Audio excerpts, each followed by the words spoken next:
जय माता दी। स्वागत है आप सभी का मेरे इस यूट्यूब चैनल पे। तो आज है नवरात्रि की 8वीं रात्रि, 8वां दिन। आप सभी को नवरात्रि के इस अष्टम दिन एवं रात्रि की बहुत बहुत शुभकामनाएं। तो नवदुर्गाओं में अष्टम महागौरी शक्ति स्वरूपा महागौरी की आज के दिन पूजा अर्चना और आराधना की जाती है। कि महागौरी जो है अमोघ फल देने वाली शक्ति हैं। नवरात्रि में 8वें दिन सभी भक्त इनके स्वरूप की, नवदुर्गाओं में अष्टम इनके स्वरूप की पूजा अर्चना करते हैं। नाम से ही जैसे स्पष्ट हो रहा है कि पूर्णतः गौर वर्ण की ये माँ भगवती हैं। इनकी जो उपमा दी जाती है वो शंख चक्र और कुंद के पुष्प के समान ये गौर वर्ण की हैं। इस प्रकार से इन माँ भगवती की उपमा दी जाती है। बात करते हैं माता महागौरी के स्वरूप की, तो अष्टवर्षा भवेद गौरी, यानी इनकी आयु जो है 8 साल की मानी जाती है। कि इनका जो स्वरूप है वो 8 साल की कन्या का एक स्वरूप है। इनके जो सभी आभूषण और वस्त्र हैं ये श्वेत हैं। सफ़ेद रंग के ये वस्त्र पहनती हैं और आभूषण भी इनके सफ़ेद हैं। इसलिए इन्हें श्वेतांबरा या श्वेतांबरधरा कहा गया है। माँ महागौरी की 8 भुजाएं हैं और वाहन इनका जो है वृषभ है, इसलिए इन्हें वृषारूढ़ा भी कहा गया है। इनके ऊपर वाले दाहिने हाथ जो है माँ भगवती का अभय मुद्रा में है, तथा नीचे वाला हाथ में माता ने त्रिशूल धारण किया हुआ है। और वहीं दूसरी तरफ बाईं ओर माता ने डमरू धारण किया हुआ है और नीचे वाले हाथ से माँ वर मुद्रा में है। इनकी पूरी मुद्रा बहुत शांत है। पति के रूप में शिव को प्राप्त करने के लिए महागौरी ने कठोर तपस्या की थी। अब आप बात करते हैं महागौरी का स्वरूप कैसे आया, क्या कथा है, उस विषय में पुराणों में जो वर्णन मिलता है उसके बारे में अब जानते हैं।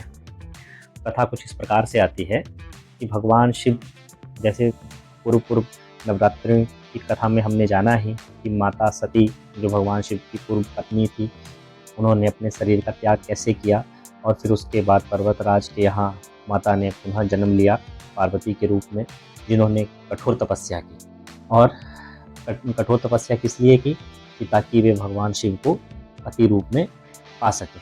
क्योंकि माता सती के देह त्याग के पश्चात जो है भगवान शिव जो है वैरागी रूप में थे और साधना में लीन थे, और इस कारण से माता को कठोर तप करना पड़ा। माता की आयु केवल उस समय 8 वर्ष की थी और भगवान शिव को पति रूप में प्राप्त करने के लिए कठोर तपस्या शुरू कर दी। यह तपस्या माता की कई वर्षों तक चलती रही और इस कारण से माँ का शरीर का रंग जो है एक दुबला हो गया और काला पड़ गया। क्योंकि जैसे पूर्व की कथा में भी हमने जाना है कि माता ने अन्न जल त्याग कर दिया था। बाद की तपस्या में तो माता सिर्फ सूखे हुए बेलपत्र खा रही थी और ग्रहण कर रही थी और तपस्या में, साधना में लीन थी। अंततः जो है भगवान शिव माता पार्वती की तपस्या से प्रसन्न हो जाते हैं और उन्हें अपने पत्नी रूप में स्वीकार करने के लिए मान जाते हैं। तब भगवान शिव ने माँ के काले तथा मुरझा चुके शरीर पर गंगा जल का छिड़काव किया था और गंगा जल के प्रभाव से माँ का शरीर विद्युत के समान कांतिमान और चमकदार हो गया। उनका शरीर एकदम से इतना गौर वर्ण का हो गया कि उसमें से सूर्य के प्रकाश के समान प्रकाश निकलने लगा। इसके बाद से माता पार्वती का यह नाम महागौरी पड़ा। तो यह कथा उस समय की है जब माँ गौरी तपस्या कर रही थी। उस समय की एक कथा और आती है कि उस समय एक शेर भूख के मारे इधर उधर विचरण कर रहा था। तब उसे दूर महागौरी माँ पार्वती तपस्या करते हुए दिखाई दी, तो वह उनसे भोजन मिलने की आशा में वहाँ चला गया। अब माँ को जो है उसने तपस्या में लीन देखकर शेर ने उन्हें बीच में उठाना उचित नहीं समझा तथा वहीं बैठकर उनकी तपस्या के समाप्त होने की प्रतीक्षा करने लगा। जब महागौरी की तपस्या समाप्त हुई तब उन्होंने अपने पास बैठे शेर को देखा। भूख के मारे उसका शरीर जीर्ण पड़ चुका था। माँ ने उस पर दया की उस समय, इस कारण माँ ने वृषभ के साथ साथ शेर को भी अपनी सवारी के रूप में स्वीकार किया और उसे बहुत सारा भोजन खाने को दिया। तब से महागौरी की सवारी वृषभ के साथ शेर भी है।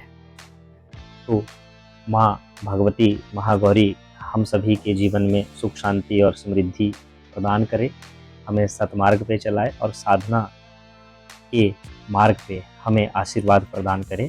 इसी मनोकामना के साथ सभी को पुनः महागौरी माता भगवती के इस अष्टम रात्रि की बहुत बहुत शुभकामनाएं।